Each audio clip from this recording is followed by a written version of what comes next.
ਇੱਕ ਕਰਿਓ ਪ੍ਰਸੰਨ ਆਤਮਾ ਦੇਵ। ਆਤਮਾ ਨੇ ਫਿਰ ਇੱਕ ਪ੍ਰਸ਼ਨ ਕੀਤਾ।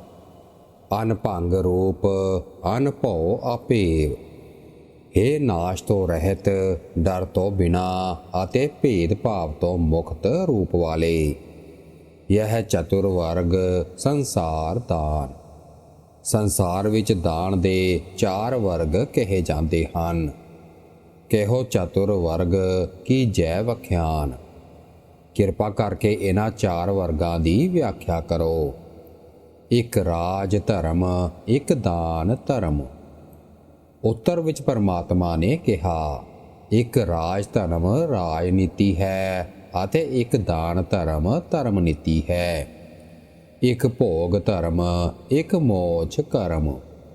ਇੱਕ ਭੋਗ ਧਰਮ ਗ੍ਰਹਿਸਥ ਨੀਤੀ ਹੈ ਅਤੇ ਇੱਕ ਮੋਖ ਕਰਮ ਸੰਨਿਆਸ ਨੀਤੀ ਹੈ।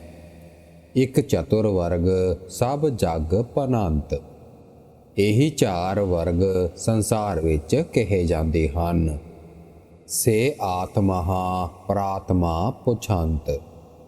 ਫਿਰ ਆਤਮਾ ਨੇ ਪਰਮਾਤਮਾ ਨੂੰ ਪੁੱਛਿਆ, ਇੱਕ ਰਾਜ ਧਰਮ, ਇੱਕ ਧਰਮ ਦਾਨ। ਇੱਕ ਰਾਜ ਧਰਮ, ਇੱਕ ਦਾਨ ਧਰਮ। ਇੱਕ ਭੋਗ ਧਰਮ, ਇੱਕ ਮੋਛਵਾਨ। ਇੱਕ ਭੋਗ ਧਰਮ ਅਤੇ ਇੱਕ ਮੋਖ ਕਰਮ ਹੈ। ਤੁਮ ਕਹੋ ਚਤਰ ਚਤਰੈ ਵਿਚਾਰ। ਇਹਨਾਂ ਚੋਹਾਂ ਬਾਰੇ ਤੁਸੀਂ ਵਿਚਾਰ ਪੂਰਵਕ ਸਮਝਾਓ। ਜੇ ਤ੍ਰਿਕਾਲ ਭਏ ਜੁਗ ਅਪਾਰ। ਇਹ ਵੀ ਦੱਸੋ ਕਿ ਤਿੰਨਾਂ ਕਾਲਾਂ ਅਤੇ ਅਪਾਰ ਯੁਗਾਂ ਵਿੱਚ ਇਹਨਾਂ ਦੀ ਪਾਲਣਾ ਕਰਨ ਵਾਲੇ ਕੌਣ-ਕੌਣ ਹੋਏ ਹਨ। ਵਰਣਨ ਕਰੋ ਤੁਮ ਪ੍ਰਥਮ ਦਾਨ। ਪਹਿਲਾਂ ਤੁਸੀਂ ਦਾਨ ਧਰਮ ਦਾ ਵਰਣਨ ਕਰੋ। ਜਿਮ ਦਾਨ ਧਰਮ ਕੀਨੇ ਨਿਰਪਾਨ। ਜਿਵੇਂ ਰਾਜਿਆਂ ਨੇ ਦਾਨ ਧਰਮ ਦੀ ਪਾਲਣਾ ਕੀਤੀ। ਸਤਯੁਗ ਕਰਮ ਸੁਰ ਦਾਨ ਦੰਤ।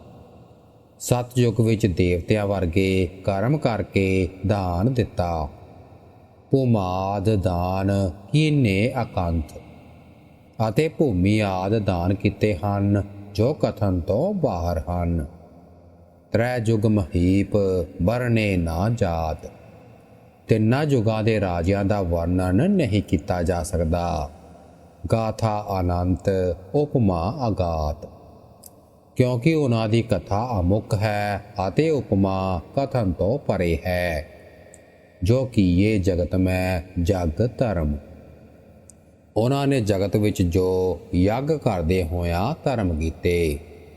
ਵਰਨੇ ਨਾ ਜਾਹੇ ਤੇ ਅਮਿਤ ਕਰਮ। ਅਤੇ ਹੋਰ ਅਨੰਤ ਕਰਮ ਕੀਤੇ ਉਹਨਾਂ ਦਾ ਵਰਣਨ ਨਹੀਂ ਕੀਤਾ ਜਾ ਸਕਦਾ। ਕਲਯੁਗ ਤੇ ਆਦ ਜੋ ਭਏ ਮਹੀਪ। ਕਲਯੁਗ ਤੋਂ ਪਹਿਲਾਂ ਜੋ ਰਾਜੇ ਹੋਏ। ਇਹ ਭਰਤ ਖੰਡ ਮਹਿ ਜੰਬੂ ਦੀਪ। ਇਸ ਭਾਰਤ ਖੰਡ ਦੇ ਜੰਬੂ ਦੀਪ ਵਿੱਚ ਤਵੈ ਬਲ ਪ੍ਰਤਾਪ ਬਰਨੋ ਸੋ ਤਰੈਣ। ਤੇਰੇ ਬਲ ਨਾਲ ਉਹਨਾਂ ਤਰੈਣ ਦੇ ਪ੍ਰਤਾਪ ਦਾ ਵਰਣਨ ਕਰਦਾ ਹਾਂ। ਰਾਜਾ ਯੁਧਿਸ਼ਠਰ ਭੂ ਭਰਤ ਏਨ। ਪ੍ਰਿਥਵੀ ਭੂ ਨੂੰ ਭਰਨ ਵਾਲਾ ਕਲੰਕ ਰਹਿਤ ਏਨ। ਇੱਕ ਰਾਜਾ ਯੁਧਿਸ਼ਠਿਰ ਹੋਇਆ ਹੈ। ਖੰਡੇ ਅਖੰਡ ਜਹ ਚਤੁਰ ਖੰਡ। ਉਸਨੇ ਚੋਹਾਂ ਖੰਡਾਂ ਵਿੱਚ ਖੰਡਿਤ ਨਾ ਕੀਤੇ ਜਾ ਸਕਣ ਵਾਲੇ ਰਾਜਿਆਂ ਦਾ ਖੰਡਨ ਕੀਤਾ। ਕੈਰੋ ਕੁਰਖੇਤਰ ਮਾਰੇ ਪ੍ਰਚੰਡ। ਅਤੇ ਕੌਰਵਾਂ ਨੂੰ ਕੁਰੂਕਸ਼ੇਤਰ ਦੇ ਯੁੱਧ ਵਿੱਚ ਪ੍ਰਚੰਡ ਬਲ ਨਾਲ ਮਾਰਿਆ। ਜਿਹ ਚਤੁਰ ਕੁੰਡ ਜਿੱਤਿਓ ਦੁਬਾਰ। ਜਿਸ ਨੇ ਚੋਹਾਂ ਦਿਸ਼ਾਵਾਂ ਨੂੰ 2 ਵਾਰ ਜਿੱਤਿਆ। ਅਰਜਨ ਭੀਮਾਦ ਭਰਾਤਾ ਜੁਝਾਰ। ਅਤੇ ਜਿਸ ਦੇ ਅਰਜਨ ਭੀਮ ਆਦਿ ਜੁਝਾਰੂ ਭਰਾ ਸਨ। ਅਰਜਨ ਪਠਿਓ ਉੱਤਰ ਦਿਸਾਨ। ਉਸਨੇ ਉੱਤਰ ਦਿਸ਼ਾ ਨੂੰ ਜਿੱਤਣ ਲਈ ਅਰਜੁਨ ਨੂੰ ਭੇਜਿਆ। ਭੀਮੈ ਕਰਾਏ ਪੂਰਬ ਭਿਆਨ। ਅਤੇ ਭੀਮ ਨੂੰ ਪੂਰਬ ਦਿਸ਼ਾ ਵੱਲ ਭੇਜਿਆ। ਸਹਿਦੇਵ ਪਠਿਓ ਦਸ਼ਨ ਸੁਦੇਸ਼।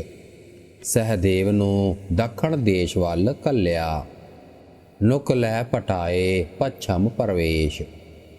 ਅਤੇ ਨਕੁਲ ਨੂੰ ਪੱਛਮ ਦੇ ਇਲਾਕੇ ਵੱਲ ਭੇਜ ਦਿੱਤਾ। ਮੰਡੇ, ਮਹੀਪ, ਖੰਡਿਓ, ਖਤਰਾਣ ਇਹਨਾਂ ਸਾਰਿਆਂ ਨੇ ਰਾਜਿਆਂ ਨੂੰ ਮਸਲ ਮੰਡੇ ਦਿੱਤਾ ਅਤੇ ਛਤਰੀਆਂ ਨੂੰ ਖੰਡ-ਖੰਡ ਕਰ ਦਿੱਤਾ। ਜਿੱਤੇ ਅਜੀਤ, ਮੰਡੇ ਮਹਾਨ। ਨਾ ਜਿੱਤੇ ਜਾ ਸਕਣ ਵਾਲਿਆਂ ਨੂੰ ਜਿੱਤ ਲਿਆ ਅਤੇ ਮਹਾਨ ਯੋਧਿਆਂ ਨੂੰ ਮਿੱਧ ਦਿੱਤਾ। ਖੰਡਿਓ ਸੋ ਉੱਤਰ ਖੁਰਾਸਾਨ ਦੇਸ਼। ਉੱਤਰ ਦਿਸ਼ਾ ਵਿੱਚ ਖੁਰਾਸਾਨ ਦੇਸ਼ ਦਾ ਖੰਡਨ ਕੀਤਾ। ਦੱਛਣ ਪੂਰਬ ਜੀਤੇ ਨਰੇਸ਼ ਅਤੇ ਦੱਖਣ ਅਤੇ ਪੂਰਬ ਦਿਸ਼ਾਵਾਂ ਦੇ ਰਾਜਿਆਂ ਨੂੰ ਵੀ ਜਿੱਤ ਲਿਆ। ਗੱਖ ਖੰਡ ਖੰਡ ਜੀਤੇ ਮਹੀਪ। ਆਪਣੇ ਖੜਗ ਬਲ ਨਾਲ ਸਾਰੇ ਖੰਡਾਂ ਦੇ ਰਾਜੇ ਜਿੱਤ ਲਏ। ਬੀਜਿਓ ਨਿਸ਼ਾਨ ਇਹ ਜੰਬੂ ਦੀਪ। ਇਸ ਜੰਬੂ ਦੀਪ ਵਿੱਚ ਰਾਜੇ ਯੁਧਿਸ਼ਠਿਰ ਦਾ ਧੌਂਸਾ ਵੱਜਣ ਲੱਗਿਆ। ਇੱਕ ਠੌਰ ਕੀਏ ਸਭ ਦੇਸ ਰਾਓ। ਸਾਰਿਆਂ ਦੇਸ਼ਾਂ ਦੇ ਰਾਜਿਆਂ ਨੂੰ ਉਸਨੇ ਇੱਕ ਸਥਾਨ ਉੱਤੇ ਇਕੱਠਾ ਕਰਕੇ ਮਖ ਰਾਜਸੂ ਕੋ ਕੀਓ ਚਾਓ ਰਾਜਸੂ ਯੱਗ ਕਰਨ ਦਾ ਸ਼ੌਂਕ ਪੂਰਾ ਕੀਤਾ। ਸਭ ਦੇਸ ਦੇਸ ਪੱਠੇ ਸੋ ਪੱਤਰ। ਸਾਰਿਆਂ ਦੇਸ਼ਾਂ ਨੂੰ ਪੱਤਰ ਭੇਜ ਦਿੱਤੇ। ਜਿੱਤ ਜਿੱਤ ਗੁਨਾੜ ਕੀਏ ਇਕੱਤਰ। ਜਿੱਥੇ ਜਿੱਥੇ ਜੋ ਗੁਣਵਾਨ ਸਨ ਉਹਨਾਂ ਨੂੰ ਇਕੱਠਾ ਕਰ ਲਿਆ। ਮਖ ਰਾਜਸੂ ਕੋ ਕੀਓ ਆਰੰਭ। ਰਾਜਸੂ ਯੱਗ ਮਖ ਦਾ ਆਰੰਭ ਕੀਤਾ। ਨਿਪ ਬਹੁਤ ਬੁਲਾਏ ਜੀਤੇ ਅਸੰਭ। ਬਹੁਤ ਸਾਰੇ ਰਾਜਿਆਂ ਨੂੰ ਬੁਲਾ ਲਿਆ। ਜਿਨ੍ਹਾਂ ਨੂੰ ਜਿੱਤਣਾ ਅਸੰਭਵ ਸੀ ਉਹਨਾਂ ਨੂੰ ਵੀ ਜਿੱਤ ਲਿਆ। ਰੁਆਲ ਛੰਦ। ਕੋਟ ਕੋਟ ਬੁਲਾਏ ਰਿਤਜ ਕੋਟ ਬ੍ਰਹਮ ਬੁਲਾਏ। ਕਰੋੜਾਂ ਯੱਗ ਕਰਨ ਵਾਲੇ ਕਰਮਕਾਂਡੀਆਂ ਰਿਤਜ ਨੂੰ ਅਤੇ ਕਰੋੜਾਂ ਬ੍ਰਾਹਮਣਾਂ ਨੂੰ ਬੁਲਾ ਲਿਆ। ਕੋਟ ਕੋਟ ਬਣਾਏ ਬਿੰਜਨ ਭੋਗੀ ਹੈ ਬਹੁ ਪਾਏ। ਕਰੋੜਾਂ ਕਿਸਮਾਂ ਦੇ ਭੋਜਨ ਬਣਵਾਏ ਗਏ ਜਿਨ੍ਹਾਂ ਨੂੰ ਉਹ ਬਹੁਤ ਸ਼ੌਂਕ ਨਾਲ ਖਾਂਦੇ ਸਨ। ਚਤਰ ਤਤਰ ਸਮਗਰ ਕਾ ਕਹੂੰ ਲਾਗ ਹੈ ਨਿਪਰਾਏ। ਜਿੱਥੇ ਕਿਤੇ ਸਾਮੱਗਰੀ ਖਿਲਰੀ ਪਈ ਸੀ ਅਤੇ ਉਸ ਨੂੰ ਇਕੱਠਾ ਕਰਨ ਲਈ ਕਈ ਰਾਜੇ ਲੱਗੇ ਹੋਏ ਸਨ। ਰਾਜ ਸੂਏ ਕਰੈ ਲੱਗੇ ਸਭ ਧਰਮ ਕੋ ਚਿਤ ਚਾਏ।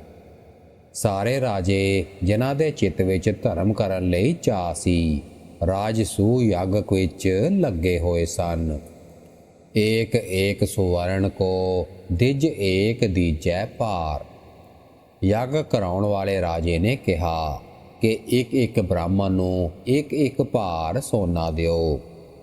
100 ਗਜ 100 ਰਥ ਦੋਏ ਸਹੰਸਰ ਤੁਖਾਰ।